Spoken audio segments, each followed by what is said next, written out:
Welcome back. You're doing a great job. The next kind of logical fallacy we're going to look at is called fallacy of distraction. These are fallacies that involve a distraction. So, what's a distraction?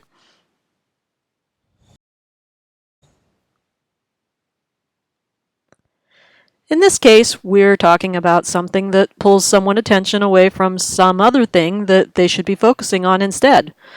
For example, if you really should be washing the dishes, but you would rather be watching YouTube videos instead, you could consider YouTube a distraction from the dishes.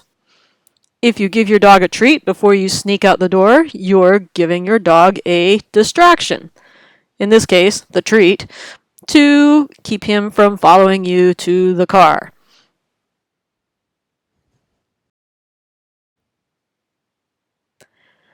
We know what fallacies are, arguments that aren't logically sound, but they are persuasive for other reasons. So, based on what you know about distractions, what do you think a fallacy of distraction is?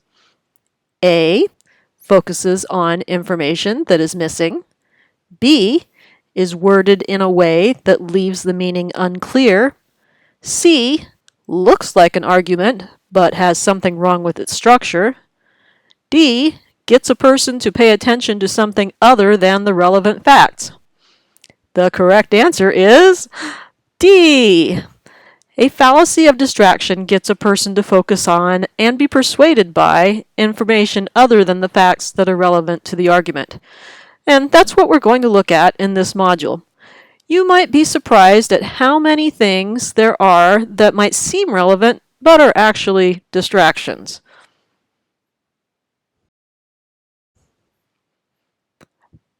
The first fallacy of distraction we're going to talk about is called appeal to authority. We actually had talked about this in Module 3 when we introduced a few major fallacies. Remember that an appeal to authority attempts to prove an argument based on the perceived authority of the person who said it. We used an example of people's reading a particular book just because Oprah recommended it. And another example of believing that there are monsters in your closet because your big brother says they are.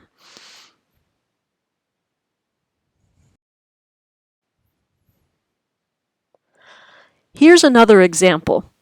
Several years ago, President George H.W. Bush, that's the first George Bush, famously said that he did not like broccoli. He went so far as to ban it from Air Force One, which is the Air Force airplane that carries the U.S. president. When reporters asked him about it, he said, "I do not like broccoli, and I'm President of the United States, and I'm not going to eat any more broccoli."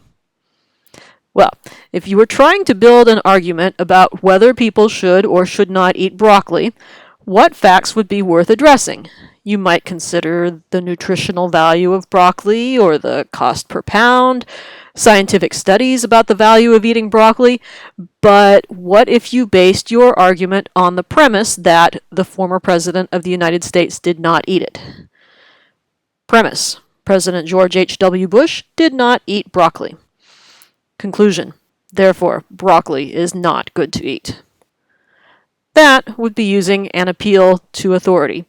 To be more specific, it's an improper appeal to authority. It's an appeal for proof to an authority that really shouldn't be considered an authority on the thing being proven.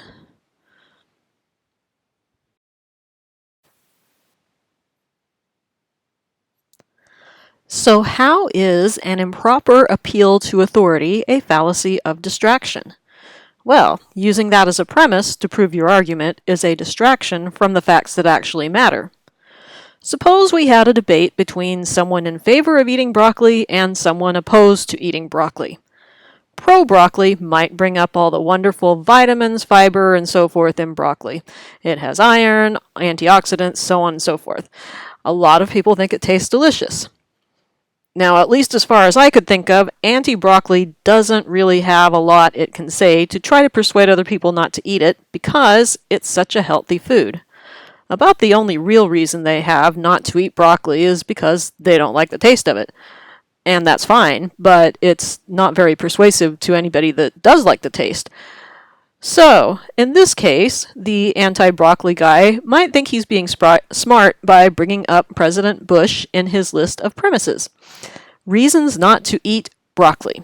A president of the United States had broccoli banned from Air Force One. It almost sounds like an authoritative premise, doesn't it? But it isn't. He had it banned because he didn't like it and he didn't want to have to eat it on the plane. And that's fine, but it's only because he didn't like the taste either. If the anti-broccoli guy uses that in his argument, that would be a fallacy of distraction. In this case, he's distracting the people listening to the debate from the fact that there aren't too many good reasons to oppose broccoli besides the taste. The appeal to authority makes the issue sound more important than it really is.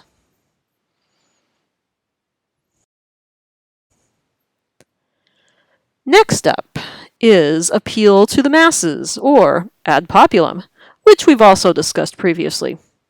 But don't worry, the next fallacy we discuss will be a new one. Remember that the appeal to the masses fallacy occurs when someone tries to use popular opinion to prove a point. Here is an example. This is seriously, honestly, from a website I was just looking at as I was writing this. They have a product I was thinking of buying. I scratched out the company name, but I had to take a screenshot and use it in this video because it was too perfect. I was honestly writing this lesson and this ad showed up. The ad is setting up this argument. Premise: 200 plus million customers use this product. Conclusion: therefore, you should use this product. Put like that, it sounds pretty good, doesn't it? A lot of people have used it, so it must be good. But wait. First off, it doesn't actually say the customers like the product. Maybe they tried it and then they quit using it. Maybe the 200 plus million customers use it because it's cheap, not because it's good. We don't know. Second off, the truth is 200 plus million customers can be wrong. There could be a better product out there, but these people aren't going to tell you about it. The information we have here does not tell us. This ad uses, among other things, the appeal to the masses, or ad populum fallacy.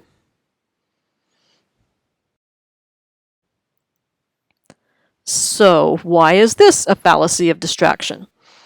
Well, again, the company is using this as a distraction. Instead of telling us useful facts about the product, it's telling us that lots of people use it. And really, this can be pretty persuasive, but it's not really a reliable premise. It's a logical fallacy.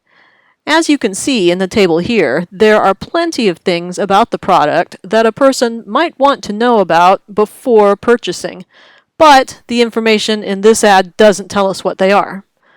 Now, I would hope that a product that has 200 million people using it would at least be good enough to meet my needs, but one never knows. 8-track tapes used to be popular also, but if someone tries to sell you an 8-track tape today using the same slogan, 200 million users can't be wrong, I would suggest using extreme caution. We'll see you in the next video.